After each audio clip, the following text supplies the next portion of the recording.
আমাদের দোকানে একটা গাড়ি আসছে রয়্যাল এনফিল্ড 350 ক্লাসিক। তো এই গাড়িটাতে একটা প্রবলেম হয়েছে, মিস করে গাড়িটা, চলতে চলতে মিস করে। তো ট্যাঙ্কিটা খোলা আছে, ট্যাঙ্কিটা খোলার পরে দেখা গেল ট্যাঙ্কিটাতে একটা গ্যাস পাইপ থাকে বিএস করে, সেই গ্যাস পাইপটার মধ্যে তেল চলে আসে। এই যে তেল, এই যে তেল, তো এই তেলটা চলে আসল। তেলটা আসলো কোথা থেকে? ট্যাঙ্কিটা তোল,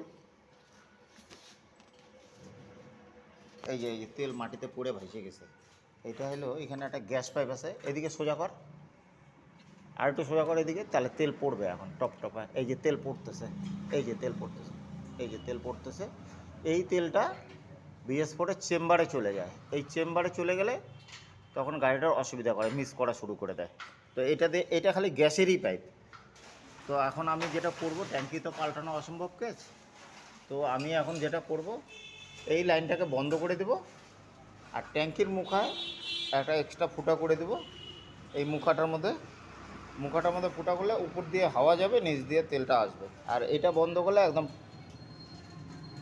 নিচের ফুটাটা যদি বন্ধ করি, এই ফুটাটা, তাহলে উপর দিয়ে তেলটা যাবে না, কারণ বিএস ফোরের মুখার মধ্যে কোনো ফুটা থাকে না। দেখাচ্ছি এটা কীভাবে করবো।